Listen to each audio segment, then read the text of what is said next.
께서 우리에게 하신 말씀은 사도행전 10장 44절로 48절까지는 말씀입니다. 제2의 성령 강림 사건, 제2의 성령 강림 사건이라는 제목으로 하나님 말씀드리기를 원합니다. 이미 세상을 떠나신 고 화용주 목사님의 이야기입니다. 목회 초창기에 중고차를 구입하셨다고 합니다. 목사님은 날마다 차에 먼지를 닦아내고 왁스칠을 해서 차가 반짝반짝 빛났다고 그래요. 목사님은 차를 바라볼 때마다 정말로 기분이 좋았던 것 같습니다. 그런데 차를 신나게 타고 다니던 어느 날 갑자기 차에서 이상한 냄새가 나기 시작하더니 급기야 차가 길에 서고 말았다는 것입니다. 목사님은 차에 엔진 오일을 넣어야 한다라고 하는 것을 알지 못했던 것이지요. 결국 엔진에 기름이 공급되지 않아서 차가 타고 만 것입니다.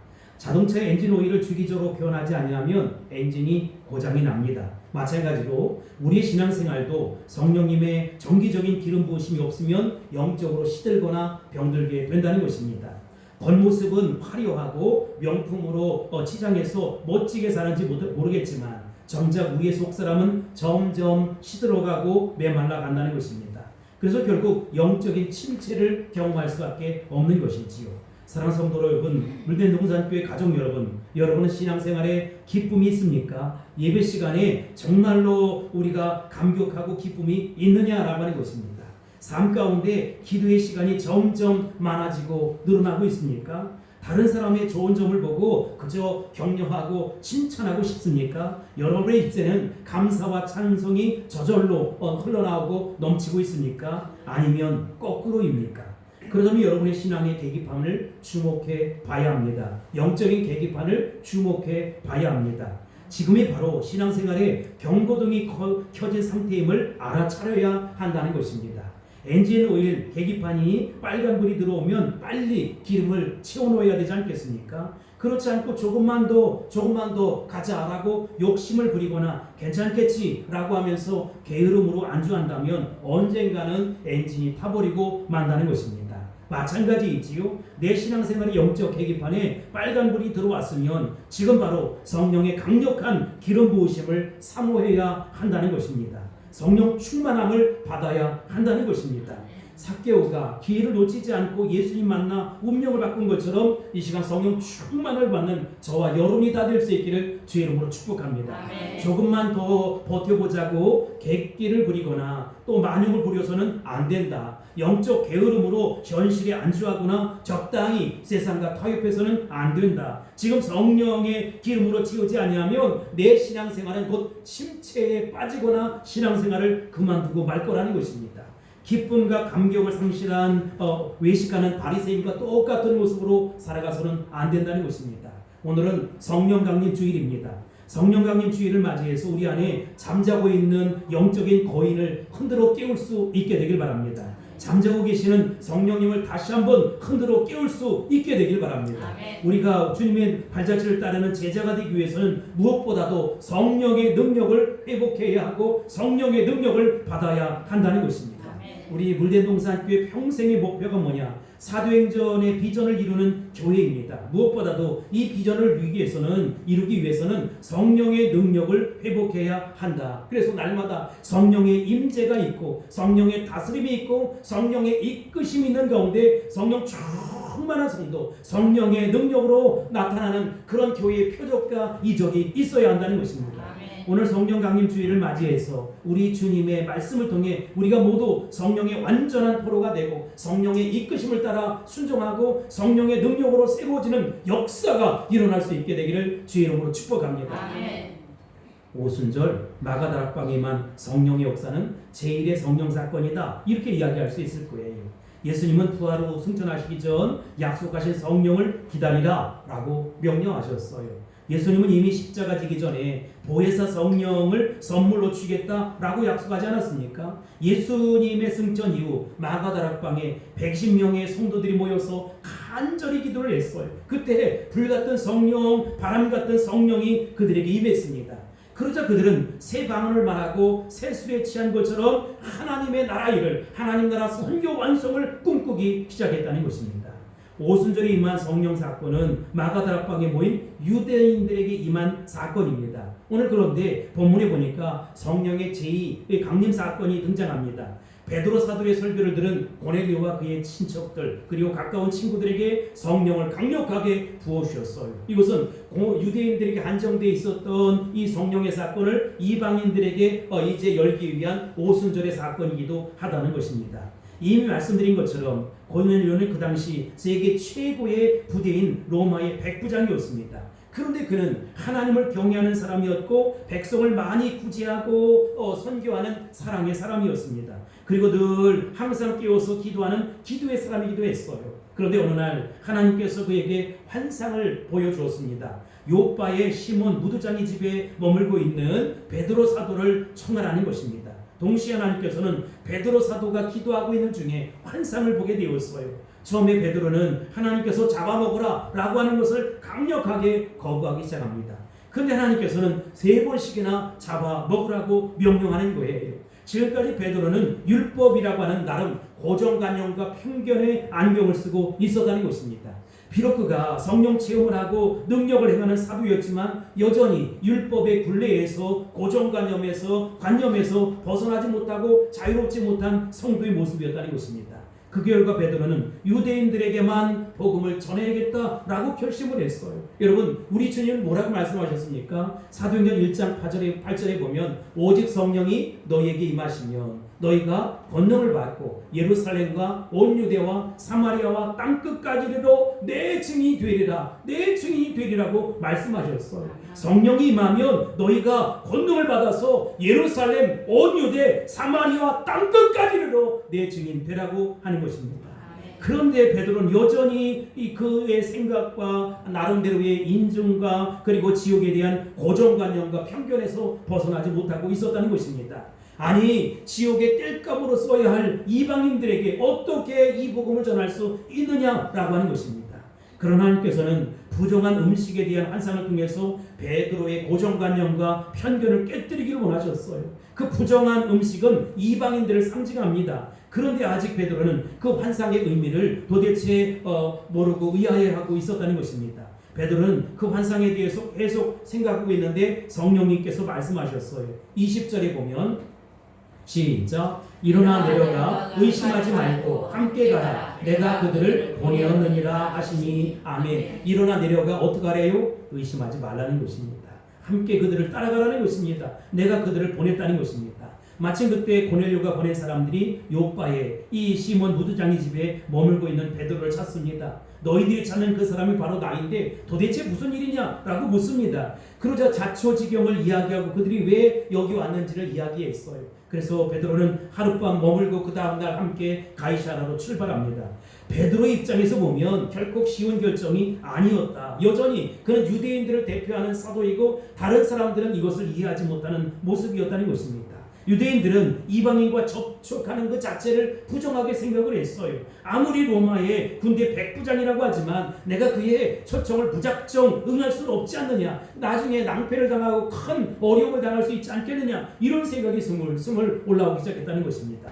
그러나 그럼에도 불구하고 베드로가 주저없이 떠날 수 있었던 이유가 무엇입니까? 그 이유를 성경은 이렇게 설명하고 있습니다. 우리 다 같이 28절을 합독하겠습니다. 시작. 이르되 유대인으로서 이방인과 교제하며 가까이 하는 것이 의법인 줄은 너희도 알거니와 하나님께서 내게 지시하사 아무도 속되다 하거나 깨끗하지 않다 하지 말라 하시기로. 아멘. 기도할 때 보여주신 환상 때문이었다는 것입니다. 지금까지 일면식도 없었던 백부장 고넬료와 베드로 자신에게 동시에 환상을 보여주시고 그 모든 것이 다 하나님의 뜻임을, 하나님의 섭리임을 깨닫게 하셨다는 것입니다. 더 중요한 것은 바로 하나님이 지시하셨다, 하나님이 명령하셨다고 믿었기 때문이라는 것입니다. 이 모든 사건이 하나님께서 계획하신 놀라운 뜻이었음을 그는 확실히 믿고 이제 따라 나서는 것이지요. 성령의 사람은 이처럼 기도하는 사람입니다. 기도하는 사람은 하나님의 뜻에 순종하는 사람입니다. 하나님이 명령하시면 우리는 그대로 순종합니다. 두 사람은 모두 다 성령의 사람이었고 기도의 사람이었기 때문에 하나님의 뜻이 하늘에서 이런 것까지 땅에서도 이루어질 수 있었고, 무슨 고정관념이라든지 편견을 깨뜨리고 무조건 하나님 언약의 말씀 앞에 순종할 수 있었다는 것입니다. 사랑하는 성도 여러분 성령의 사람 될 수 있게 되길 바랍니다. 아멘. 기도의 사람 될 수 있길 바랍니다. 아멘. 순종의 사람 될 수 있게 되길 바랍니다. 아멘. 하나님 말씀하시면 나는 아멘입니다 라고 순종할 수 있게 되길 바랍니다. 아멘. 고넬료로부터 자신의 초청의 이유를 들은 베드로는 하나님 말씀을 증거하기 시작했어요. 그는 사람을 외모로 보지 아니하고 모든 고정관념과 편견을 뛰어넘는 그런 하나님에 대해서 증거하기 시작했다는 것입니다.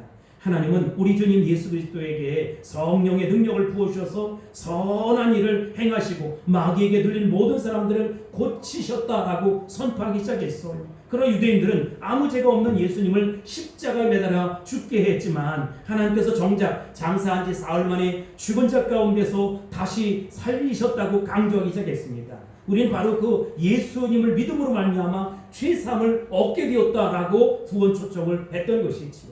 베드로가 예수 그리스도의 십자가와 부활의 복음을 힘있게 증거할 때 성령이 말씀을 듣는 모든 사람들에게 모든 공동체에 성령의 능력이 내려왔어요. 베드로와 동행했던 할례받은 성도들뿐만 아니라 이방인들에게도 성령을 부어주심으로 말미암아 모두가 다 성령의 충만함을 경험하고 체험했다는 것입니다. 사랑하는 성도 여러분, 이 자리에서 예배만 드리고 목사의 설교만 듣는 것이 아니라 성령의 충만함을 입을 수 있게 되길 바랍니다. 아멘. 성령의 강력한 기름 부심을 체험할 수 있게 되길 바랍니다. 아멘. 당시 예수님을 믿는 유대인들은 오직 유대인들에게만 성령이 임하는 줄로 착각했어요. 그러나 베드로 사도를 통해서 하나님 말씀을 듣는 가운데 이방인 고넬료와 모든 사람들에게 성령이 임하지 않았습니까? 그런데 그들에게 방언이 터지기 시작했어요. 그 자리에서 하나님을 높입니다. 하나님을 찬양합니다. 이것이 바로 제2의 성령 강림 사건이라는 것입니다. 다시 말하면 이방인들에게도 성령이 부어질 수 있다는 것입니다. 우리가 그 사람은 안 돼, 그 사람은 안 될 거야 라고 하는 고정관념, 편견을 깨뜨리고 십자가의 복음, 생명의 복음을 전할 수 있게 되길 바랍니다. 아멘. 그에게도 제2의 제3의 오순절의 성령 강림 사건이 일어날 수 있다는 것입니다.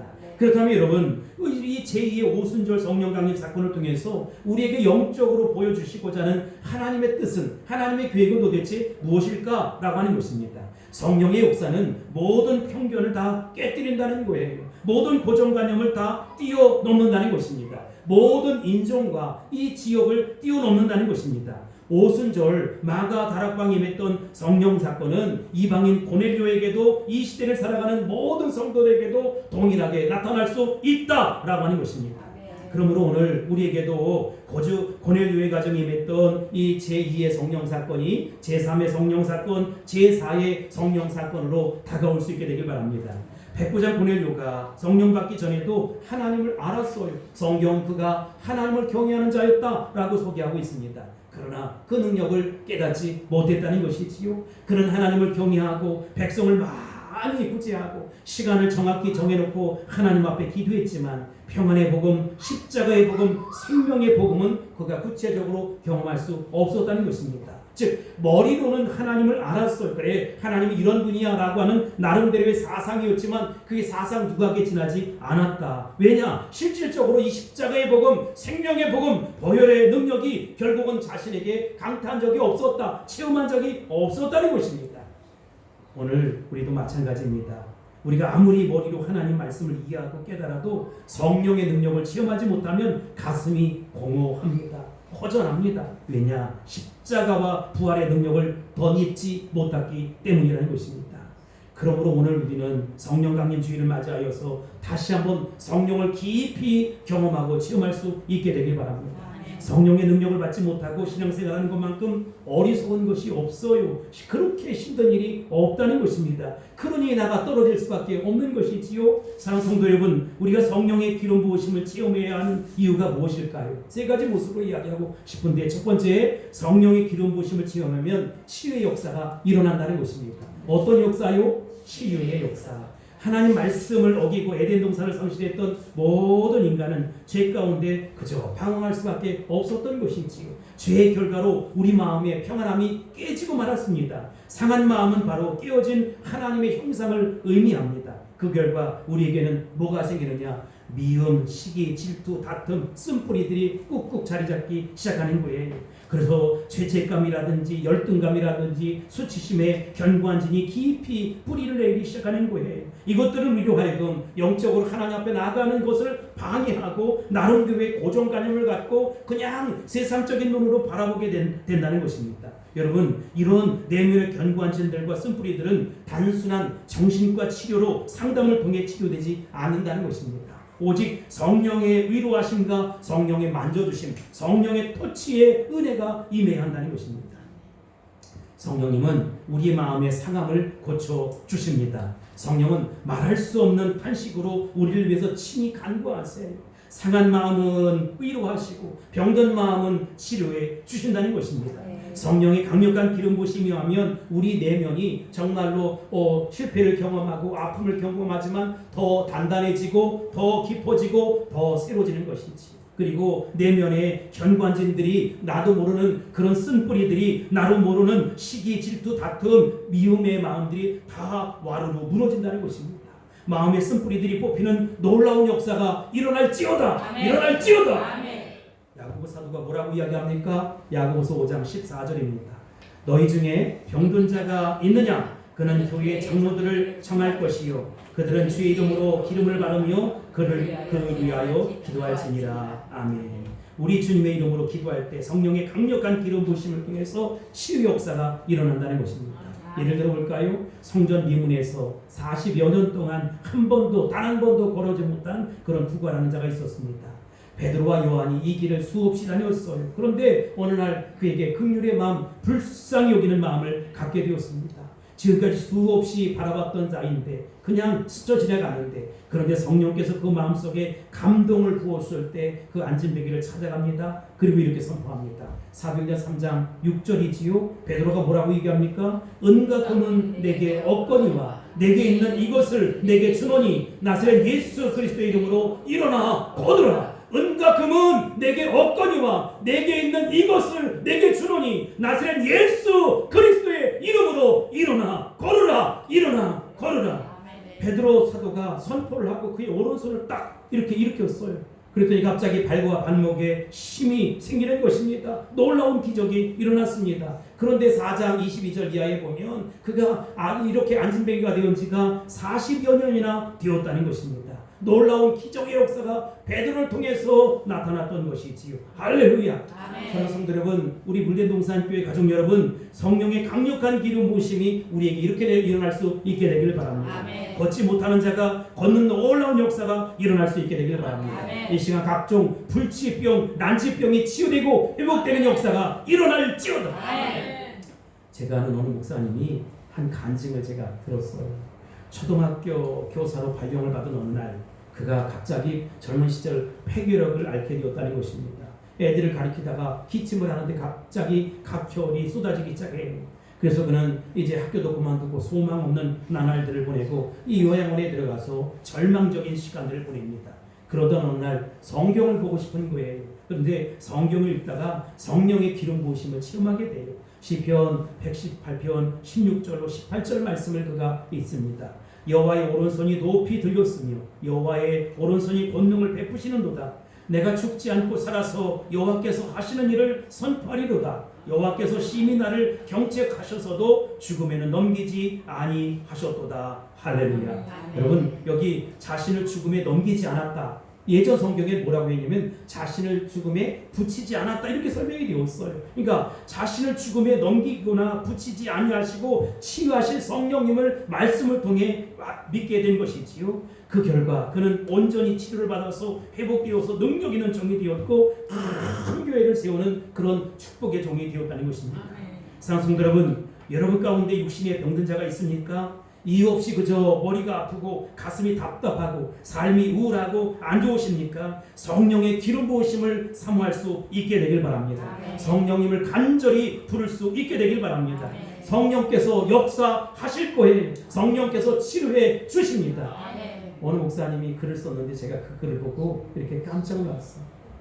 이분이 이렇게 이제 외국에서 선교사인데 사역을 감당하다가 갑자기 앞에 호랑이가 나타난 거예요. 야, 이제 죽게 되었구나.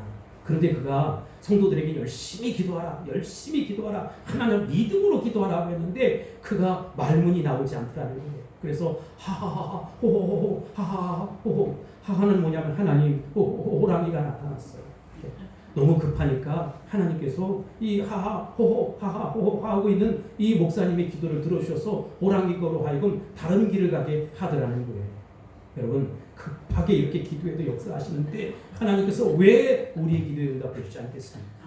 두 번째로 성령의 기름 부으심을 체험하면 능력의 역사가 일어난다는 것입니다. 성령은 능력을 일으킵니다. 능력은 삶의 놀라운 변화를 가져온다는 것이지요. 성령의 기름 부으심이 하면 살인자가 변하여 새 사람이 된다는 것입니다. 방탕아가 변하여 역사를 움직이는 일꾼이 된다는 것입니다. 오늘날 미국에서 가장 주목받는 교회 가운데 하나가 윌로우 크릭 교회예요. 그 교회 담임 목사님이셨던 빌 하이블스라고 하는 목사님이 계세요. 그가 세계적인 영적 지도자가 될 수 있었던 이유가 있었다는 것입니다. 신학교 때 그를 가르쳤던 프랑스의 교수님이 그에게 이런 도전을 줬다는 거예요. 아니, 초대교회는 놀라운 기적과 이적의 역사가 일어났는데 심지어 사도행전 3장에 등장했던 걷지 못하는 자가 벌떡 일어나고 듣지 못하는 자의 귀가 열리고 말하지 못하는 벙어리가 말을 하기 시작하고 이렇게 했고, 베드로 산도는 한 번 설교에 3,000명 5,000명도 주님 앞에 돌아왔는데 왜 오늘날은 이런 역사가 일어나지 않을까? 그 이유는 여러분들의 가슴에 성령의 불이 꺼졌기 때문이다 라고, 성령의 능력이 사라졌기 때문이다 라고 도전을 했다는 것입니다. 그 교수님의 가르침을 듣고 그는 내 가슴에 성령의 불이 꺼졌구나. 그래서 어떻게 하면 성령의 불이 임할 수 있을까? 그것을 고민하다가 그 당시에 말이지요, LA 수정교회 로버트 슐러 목사님이 섬기는 교회 갔더니 갑자기 교회가 부흥해서 한 10,000명 정도가 모였다는 거예요. 성도들에게 어떻게 요즘으로 얘기하면 바자회 같은 것을 해가지고 모든 자기 교회 성도들을 전부 다 데리고 그 교회 가서 은혜의 시간에 세미나에 도전을 받고 왔다는 것입니다. 그런데 이 도전을 받은 것뿐만 아니라 그 이후에 빌 하이벨스 목사님에게 성령의 불이 떨어진 거예요. 그래서 오늘날 5만 명 이상이 모이는 대형 교회가 되었다는 것입니다. 사랑하는 성도 여러분, 성령의 능력이 임하면 이런 역사가 일어날 것입니다. 무기력한 자가 새로운 힘을 얻게 될 것입니다. 실패한 자가 다시 일어서게 될 것입니다. 절망과 좌절 가운데 있었던 이들에게 새로운 희망과 비전을 노래하게 될 것입니다. 나는 오늘 우리 교회에 이런 역사가 일어났으면 좋겠어. 이 할베스 목사님에게 성령의 불이 떨어진 것처럼 여기 서 있는 황 목사에게 성령의 불이 떨어지고 우리 사랑하는 성도들에게 성령의 불이 임해서 우리가 놀라운 교회의 부흥과 성장을 이뤄갈 수 있게 되기를 주의 이름으로 축복합니다. 여러분은 지금 어떤 자리에 계십니까? 힘들고 그저 지치고 피곤하고 곤고하십니까? 도저히 내 앞길이 보이지 아니하고 낙심이 되고 실망이 되십니까? 그렇다면 지금이야말로 성령의 강력한 기름 부으심을 사모해야 할 때라는 것입니다. 성령의 능력을 덜 입어야 할 때라는 것입니다. 성령의 임재를 경험해야 할 때라는 것입니다. 우리 하나님은 구하는 자에게 성령의 능력을 부으시겠다고 약속해 주셨습니다. 우리 안에 성령의 능력이 임할 때 모든 억압이라든지 눌림으로부터 자유하게 되고 해방되는 놀라운 역사가 일어나게 될 것입니다. 이와 같은 축복이 있을지어다 나타날지어다. 마지막으로 세 번째, 성령의 기름 부으심을 체험하면 사명을 깨닫게 되는 역사가 일어난다는 것입니다. 성령께서 우리를 치유하시고 능력을 베푸신 이유가 뭐냐? 하나님 우리에게 사명을 이루기 위함이라는 것입니다. 성령의 역사가 임하면 내가 무엇을 해야 할 것인가 라고 하는 것을 깨닫게 되는 것이지요. 삶의 우선순위가 정해진다는 것입니다. 나는 마지막 이 일을 꼭 하고 싶다 라고 하는 그 비전과 확신과 꿈을 갖게 되는 것입니다. 내게 주신 하나님의 은혜와 축복을 가지고 어디에게 써야 할까, 어디에 사용해야 할까 라고 하는 깨달음을 얻게 된다는 것입니다. 심은 방향이 중요합니다. 하나님이 주신 능력을 어디에 무엇에 쓸 것이냐가 대단히 중요하다. 예를 들어 볼까요? 삼손은 하나님이 주신 능력을 어떻게 했습니까? 자신의 욕망을 채우는데 그저 잘못 사용했어요. 그 결과가 무엇입니까? 두 눈이 뽑히고 쇠설에 매는 비참한 인생을 살 수밖에 없게 되었다라고 하는 것입니다. 오늘 우리의 삶 가운데 하나님 주신 놀라운 은혜와 축복이 있습니다. 건강을 주셨고 물질을 주셨고 자녀를 주셨고 지식을 주셨고 명예를 주셨고 직장을 주셨고 사업도 허락해 주셨습니다. 하나님이 주신 선물을 그런데 자신의 이기심만을 위해서 잘못 사용하면 그것이 독이 되고 화가 된다는 것이지요. 이 모든 은혜와 축복을 어디에 무엇에 쓸 것인가 라고 하는 것을 깨닫는 이 시간 될 수 있길 바랍니다. 그게 뭐냐? 사명을 발견하는 거예요. 오늘 우리에게 주신 지상 최고의 사명은 바로 예수복음, 십자가복음, 이 피의 복음, 그 피 묻은 복음을 전하는 것입니다. 이 복음은 모든 믿는 자에게 구원을 주시는 하나님의 능력이 된다고 성경이 밝히고 있어요. 로마서 1장 16절로 17절입니다. 내가 복음을 부끄러워하지 아니하노니 이 복음은 모든 믿는 자에게 구원을 주시는 하나님의 뭐가 돼요? 능력이 됩니다. 첫째는 먼저는 유대인에게 또한 헬라인에게로다. 그 다음 복음에는 하나님의 의가 나타나서 믿음으로 믿음에 이르게 하는 어떻게 해요? 믿음으로 믿음에 이르게 하나니 기록된 바 오직 의인은 뭘로 살아야 돼요? 믿음으로 말미암아 살리라. 여러분 믿음으로 사셔야 합니다. 내가 복음을 부끄러워하지 아니하노니 이 복음은 모든 믿는 자들에게 구원을 주시는 하나님의 능력이 됩니다. 첫째는 먼저는 유대인에게요. 또한 헬라. 그러니까 이 사람 저 사람이 없다는 거예요. 이 복음에는 하나님의 의가 나타나서 믿음으로 믿음에 이르게 하나니 기록된가 오직 의인은 믿음으로 말미암아 살리라. 오직 믿음은 믿음으로 말미암아 살리라. 오직 성도는 믿음으로 말미암아 살리라. 모든 하나님의 언약 백성은 믿음으로 사셔야 한다는 것입니다. 이것이 초대교회 사명이었고 지금까지 우리 교회의 본질적인 사명이라는 것입니다. 여러분 우리 물대동산교회가 하나님 나라 선교 완성을 이뤄가야 할 이유가 뭘까요? 한국에 6만 교회가 있고 20만 목회자들이 있고 30만 장로님들이 계시고 1000만 성도들이 있는데 그럼에도 불구하고 이 땅에 우리 교회가 왜 서야 하느냐라고 하는 것입니다. 그것은 이 땅에서 마지막 복음, 이 십자가의 복음, 생명을 전하는 이 일을 우리가 감당할 수 있어야 된다는 것이지요. 총회를 섬기고 노예를 섬기고 가정을 섬기고 성도를 섬길 수 있어야 된다는 것이지요. 지구의 한 모퉁이에서 다른 사람을 어찌든지 나는 끝까지 이 복음, 생명의 복음을 전하는 것입니다. 청년 언더우드의 가슴에 성령의 불이 임했을 때 온 삶을 대한민국을 위해 바쳤다는 것입니다. 허디슨 테일러에게 성령의 불이 임했을 때 중국을 위해 일생을 던졌다는 것이지요. 리빙스턴은 가슴에 불이 임했을 때 아프리카를 품고 떠났고 일생을 아프리카를 위해 살았다는 것입니다. 사랑성도 여러분, 지금 어디로 가서 누구에게 복음을 전해야 할지, 무슨 사명을 감당해야 할지 모르십니까? 성령을 사모할 수 있게 되길 바랍니다. 성령께서 갈 바를 보여주실 것이고 만날 사람을 허락해 주실 것입니다. 그리고 분명한 사명을 부어주실 것입니다. 강력한 성령의 능력을 사모할 수 있게 되길 바랍니다. 끝까지 믿음으로 기도하는 거예요. 황 목사가 믿음으로 막 선포하니까 대책이 있냐 묻는데 여러분 제 대책은 대책 없음이 대책이에요. 제가 대책이 없어요. 하나님 아버지께서 대책을 허락해 주셨습니다. 그래서 나는 일생 무대책으로 살아가는 거예요. 하나님께서 모든 것 책임져 주실 것이다. 하나님께서 나의 대책 없음을 아시고 대책을 마련해 줄 것이다. 저는 오늘도 그렇게 확신합니다. 옛날에 오래된 농장에 오리 가족이 살고 있었습니다. 엄마 오리에겐 7마리의 새끼가 있었는데 7번째는 노란 털이 아닌 회색 털이 이렇게 나는 거예요. 그래서 왕따를 당했어요. 회색 오리는 형제들과 다르게 생긴 자신을 원망하고 아무도 자기에게 놀아주지 않으니까 밤새 울고 집을 뛰쳐나갔습니다. 오리는 어떻게 옵니까? 응? 깨고 가고 그래요. 오리가 지나가는 새들에게 야야야 나처럼 회색 깃털을 가진 오리 봤어? 라고 묻자 야 너처럼 못생긴 오리는 내가 본 적이 없다. 들은 적도 없다. 그런데 어느 날 암탉과 고양이가 우욕을 하기 시작하는 거예요.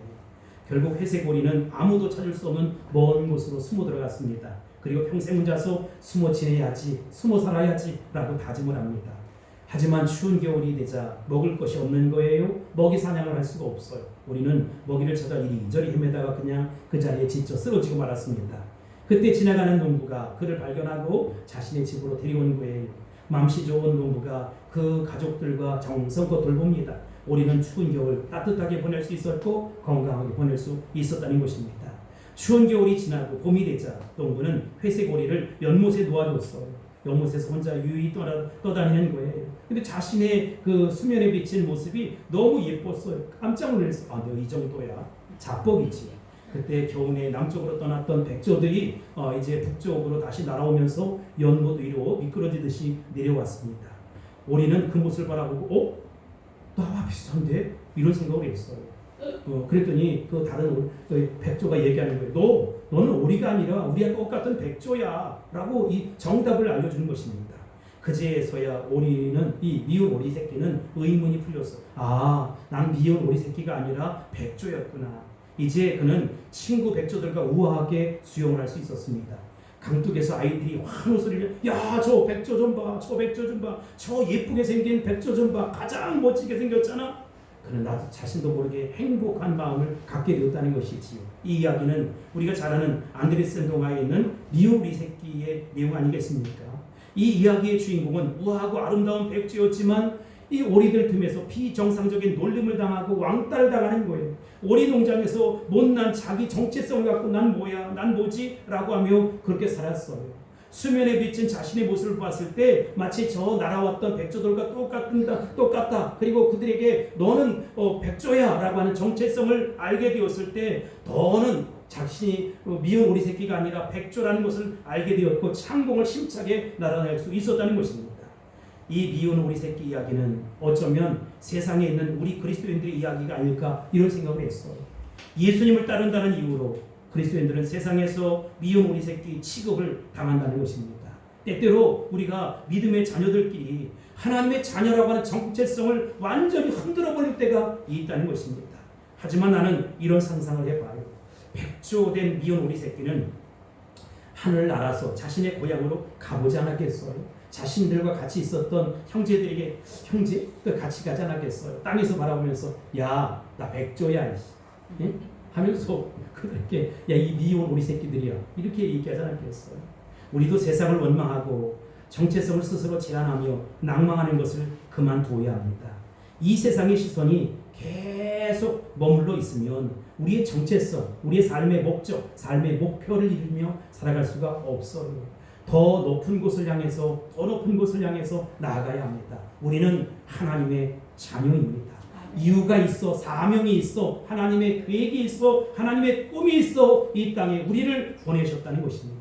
그런데 여러분, 세상은 우리를 감당치 못해요. 왜냐하면 우리 안에 십자가의 복음, 생명의 복음이 있다는 사실을 모르기 때문이라는 것입니다. 사랑하는 물레동산교회 가족 여러분, 더 이상 육체의 소욕을 따라 세상을 원망하거나 정체성을 스스로 제한하거나 낭망하는 어리석은 성도가 되지 마시기 바랍니다. 그 어리석음을 주님 앞에 내려놓으세요. 그리고 날마다 성령 충만함을 더 입을 수 있게 되길 바랍니다. 성령을 사모하고 성령을 따라 살아갈 수 있게 되길 바랍니다. 성령의 말하게 하심을 따라 말하고 성령의 이끄심 따라 순종하고 성령의 보내심 따라 순종하는 저와 여러분이 다 될 수 있기를 주의 이름으로 축원합니다.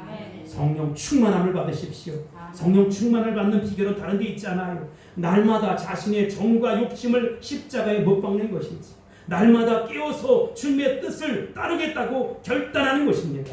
주님의 생각이 내 삶의 전체를 지배하고 주님이 기뻐하시는 뜻을 따라 날마다 나는 순종하며 나아가는 것입니다. 날마다 우리의 삶을 진리의 말씀으로 초점을 맞추고 그 말씀 따라 순종하고 그 말씀 따라 살아내는 것이지요. 그러면 어떻게 되겠습니까? 불언간에 성령의 열매가 주렁주렁 맺히게 될 것입니다. 성령님을 향해서 인생의 물꼬를 바꾸세요. 그리고 겸손하게 성령 충만함을 사모하며 기도할 수 있게 되길 바랍니다. 그 속에 하늘로부터 은혜의 소낙비가 부어질 것입니다. 각종 은사와 능력과 축복이 폭포수처럼 쏟아지는 역사가 일어나게 될 것입니다. 여러분의 신령과 삶 가운데 이런 놀라운 성령의 역사가 나타날 수 있게 되기를 주의 이름으로 축복합니다. 이것이 바로 이 우리 그리스도인들이 가져야 할 정체성, 이 성령 강림 주일에 가져야 될 삶의 목표라는 것입니다. 하나님 우리에게 사도행전 10장에 나타났던 제2의 오순절 성령 강림 사건을 일으키기를 고대하신다는 것이지요. 지금 비록 힘겹고 어려운 삶의 지경 속에 살아가지만 여러분, 지경을 높일 수 있게 되기를 바랍니다. 지경을 넓혀주실 분이 누구냐? 우리 하나님이세요. 우리의 삶의 물꼬를 바꾸실 분이 누구냐? 하나님이세요. 그러니까 나를 기대하지 말고, 환경을 기대하지 말고, 여러 사람들을 기대하지 말고 하나님 아버지를 기대할 수 있게 되길 바랍니다. 하나님 아버지를 향해서 꿈과 비전과 환상을 가질 수 있게 되길 바랍니다. 나는 하나님의 자녀다. 이유가 있고 뜻이 있고 계획이 있고 목표가 있고, 그래서 하나님의 꿈이 있어 나를 이 땅에 보내주셨다. 하나님, 나를 써주십시오. 나를 사용해 주십시오 라고 헌신하고 결단하는 이 아침 되기를 주의 이름으로 축복합니다. 아멘. 축원합니다. 아멘. 선포합니다. 아멘. 할렐루야. 아멘. 기도하겠습니다. 모신 아버지 하나님 감사합니다. 피 묻은 복음을 가슴에 품고 날마다 믿음으로 승리하는 삶 살아갈 수 있게 도와주시고 늘 성령의 능력을 덧입어 쓰임받는 우리 모두가 될 수 있도록 축복하여 주옵소서. 우리 물대동산교회 모든 성도와 가족들을 축복하여 주시옵소서. 예수님의 이름으로 간절히 기도합니다. 아멘.